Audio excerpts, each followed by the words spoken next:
सर्वप्रथम गुरु माता पार्वती के चरणों में प्रणाम करता हूँ, मेरा प्रणाम स्वीकार हो। इस कालखंड से प्रथम श्री हरेंद्र भैया और ममता मैं नीलम दीदी के चरणों में प्रणाम करता हूँ, मेरा प्रणाम स्वीकार हो। चर्चा स्थल पर आए हुए गुरु भाई गुरु बहना को चरणों में प्रणाम करता हूँ, मेरा प्रणाम स्वीकार हो। संसार के सभी धर्म प्रेमियों से प्रणाम करता हूँ, मेरा प्रणाम स्वीकार हो। और जहाँ तक मेरी आवाज जा रही है, दृश्य और दृश्यता को सबको प्रणाम करता हूँ, मेरा प्रणाम स्वीकार हो। हे श्री, आप मेरे गुरु हैं, मैं आपका शिष्य हूँ, मुझ पर दया। संचालक महोदय से अपने गुरु शिव की चर्चा करने का निर्देश मिला है। मैं गुरु के चरणों में समर्पित हूँ। अपने अबोध की समझ चर्चा करने को गलती हो जाए, महादेव माफ करें। देखिए, गुरु दो शब्द से बना है, गो हर्षऊ और दुर्गऊ।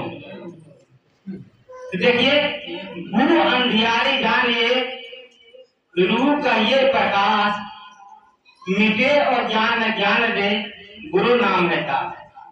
हम गुरु उसे कहते हैं जो मेरी अज्ञानता को दूर कर प्रकाश का दीप जला दे।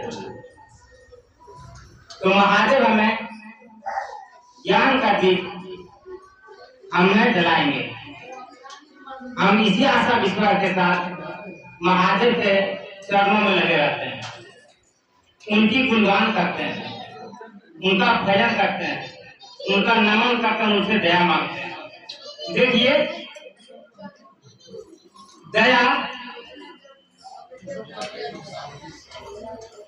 जब हम मानेंगे तो अपने आप हमें महादेव पर समर्पित होना होगा। यानी हम में कुछ ऐसा सब न रह जाए जो कि हमें गर्व की ओर घमंड की ओर ले जाए। जब तक हम अपने आप को महादेव के चरणों में समर्पित नहीं होंगे, तब तक दया नहीं मिल सकती है। दया वैसे व्यक्ति को किया जाता है जो सब कुछ छोड़ दिया है, सभी पर से उसका आशा उठ गया है, सभी पर से उसका विश्वास हो गया। देखिए, यहाँ दया के बारे में जो थोड़ी सी मुझे जानकारी है, मैं आप लोगों को बता रहा हूँ।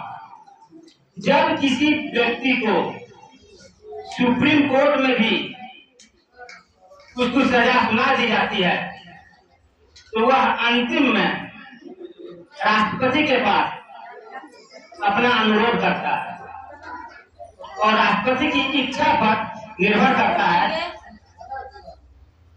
और कहता है कि हम सभी कोर्ट से हार गए हैं और मुझे फांसी की सजा है। अगर आप चाहें माननीय तो मेरी सजा माफ कर सकते हैं। आज से हम अपना जीवन आपके चरणों में समर्पित करता हूँ। ठीक उसी प्रकार हमें अपना जीवन महादेव के चरणों में समर्पित करना होगा। तन, मन और धन तीनों को लगाना होगा।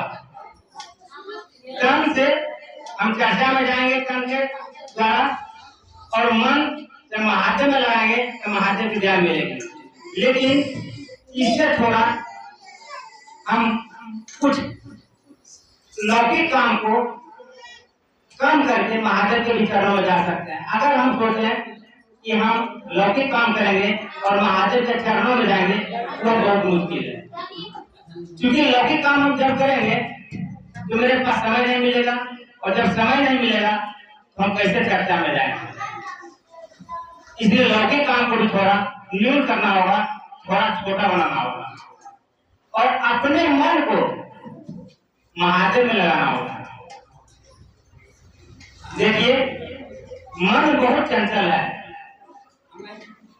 मन इतना चंचल है कि इसे बहुत से संत महात्मा भी इसे पार नहीं पा पाए। मन इतना चंचल है, मन ही हमें भटकाता है। तो हम उस मन को भी प्रणाम करते हैं, कहते हैं, मन आप महादेव के चरणों में लगे रहिए, आप महादेव का ध्यान दीजिए। देखिए ये जो चर्चा है यह पूर्ण रूप में अध्यात्म है, और अध्यात्म का ताला प्रेम की कुंजी से खुलती है। देखिए महादेव ने हमें सब कुछ दिया है, लेकिन हम महादेव को देंगे क्या? सब तो उन्हीं का दिया हुआ है, तो हम महादेव को देंगे प्रेम। जब हम महादेव से प्रेम करने लगेंगे, जब महादेव को हम प्रेम देंगे तो महादेव भी हमसे प्रेम करने लगेंगे। देखिए सभी भाई बहन हम लोग कहते हैं कि हम लोग महादेव का शिष्य हैं, कहते हैं, बिल्कुल कहते हैं। अगर कोई व्यक्ति हमें पूछता है कि आप परिवार में कितने लोग हैं, तो हम कहते हैं कि 4 लोग हैं। कौन कौन? हम हैं, मेरी पत्नी है, मेरे बच्चे हैं, मेरी बेटी है। लेकिन हम ये नहीं कह पाते हैं कि महादेव ही मेरा परिवार है, एक महादेव ही है। देखिए अर्जुन से जब कोई पूछता था कि तुम कौन हो, अर्जुन कहता था मैं द्रोण शिष्य अर्जुन हूँ। लेकिन अगर हम लोगों से कोई पूछे कि आप कौन है, तो कभी भी हम लोगों को मुंह से नहीं निकलेगा कि हम महादेव का शिष्य हैं। देखिए एक मानव था उस समय जिन्होंने अर्जुन को धनुर्विद्या सिखाया, और वह उसका बर्तन करता था गुरु का। तो हमारे महादेव तो तीनों लोक के मालिक हैं, जो संसार को सृजन किए हैं। संसार उन्हीं के बताए और रास्ते पर चलता है, और संसार के सब जीव उसी को महादेव महादेव कहते हैं। देखिए मेरा महादेव निहंगी है, शमशानी है, स्वयं पर्वत पर आते हैं और चिता भस्म लगाते हैं। देखिए बासुकीनाग उनके गले का हार है, और कलंकित चंद्रमा उनके ललाट पर शोभायमान है। देखिए महादेव कैसे दयालु हैं, जो कलंकित को भी अपने मस्तक पर विराजमान कर लेते हैं। हम तो उनका शिष्य है, तो शिष्य है, शिष्य भाव में चले। भाव ऐसा होना चाहिए जो कि हृदय से आता हो। पहले मन में विचार रखिए कि गुरु मेरे महादेव हैं। इस शब्द को शिव शब्द को हृदय के तल में उतारें, और हृदय के तल में जब उतारेंगे तो वह भाव निकलेगा। भाव बहुत कठिन शब्द है, भाव निकलना इतना आसान नहीं है। और भाव जब कब निकलेगा? जब महादेव की इच्छा होगी कि हम उस शिष्य के अंतःकरण में, हृदय में भाव भेजेंगे तब महादेव भाव भेजेंगे, तब भाव होगा। इस बात को भी मानिए। तो सबसे पहले हमें संकल्पित रहना है, संकल्प लेना है कि महादेव मेरे गुरु हैं। देखिए अभी एक भैया ने बता रहे थे कि सभी लोग बोलबम जाते हैं। जब वो बोलबम जाते हैं तो उनका मन में संकल्प होता है कि हम अपने महादेव को जल अर्पित करेंगे। संकल्प लिया मन में, इसके बाद वो जल उठाया और बोल बम बोलते हुए रास्ते में चला। देखिए बोल बम जब हम बोलते हैं, वहां बोल बम का भाव जागृत होता है, और वही ऊर्जा उस जल में समाहित होता है, और वही भाव हम महादेव को जल के रूप में अर्पित करते हैं। पहले संकल्प, इसके बाद काम। देखिए अभी भैया बता रहे थे कि सभी बहन को कंगन जरूर पहने। यह कंगन 12 दाना की है। 12 दाना की कंगन इसलिए पहनते हैं कि हम लोग सभी भाई बहना 12 राशि के अंतर्गत आते हैं। कन्या राशि, कुंभ राशि, वृश्चिक राशि, इस तरह 12 राशि है। जो कि एक दाना ये रुद्राक्ष हमारी सहायता करता है, और जो 108 दाने का माला हम नमन करते हैं, इसके पीछे भी एक राज है। यह है कि 27 राशि 27 होते हैं और 4 दिशा होते हैं। तो 27 गुना जब 4 करेंगे तो 108 होगा। तो समझ लीजिए कि रुद्र के माला से नमन करने से हमें राशि का प्रभाव नहीं पड़ेगा। देखिए हरेंद्र भैया ने 3 सूत्र दिए हैं। पहला में दया मांगना, अपने गुरु से दया मांगेंगे, कहेंगे हे शिव आप मेरे गुरु हैं, मैं आपका शिष्य हूं, मुझ पर दया कीजिए। जब हम दया मांगेंगे तब मिलेगा, जब हम महादेव को गुरु मानेंगे तब मुझ पर दया होगी। अब मान लीजिए हम चर्चा स्थल पर बैठे हुए हैं, अभी तो हम चर्चा कर रहे हैं, लेकिन अगर हम यहाँ टूटे और रास्ते में जो चले तो मेरे मन में किसी को द्वेष की भावना आ जाए, किसी ईर्ष्या की भावना आ जाए, क्रोध का भावना आ जाए, तो जो भी हम इस चर्चा में आकर कमाए हैं वह तो मेरा कमाई गया आज। देखिए जब चर्चा स्थल पर बैठे रहते हैं तो जो भाई बहना 5 मिनट के लिए अपना ध्यान अलग करती है, उसका 5 मिनट तो गया।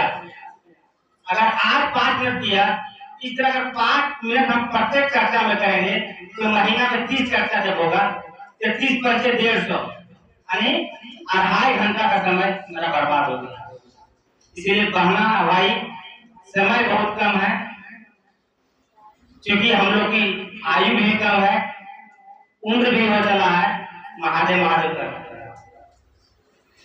निसंकोच महादेव से दया मांग, कोई संकोच नहीं कि हम यह कर रहे हैं इसका फल मुझे मिलेगा या नहीं मिलेगा। ये तो महादेव जानते हैं, देने वाले महादेव है, दया करने वाले महादेव है, चर्चा करने वाले भी महादेव है, और नमन भी महादेव करवा देगा। हम में आप में कोई शक्ति नहीं होती। तो दूसरा है अपने गुरु की चर्चा करना। कहीं भी अनजान जगह चले जाएं तो जो भी भाई बहन मिले उसे हम कहेंगे क्या आपने गुरु ग्रहण किए हैं।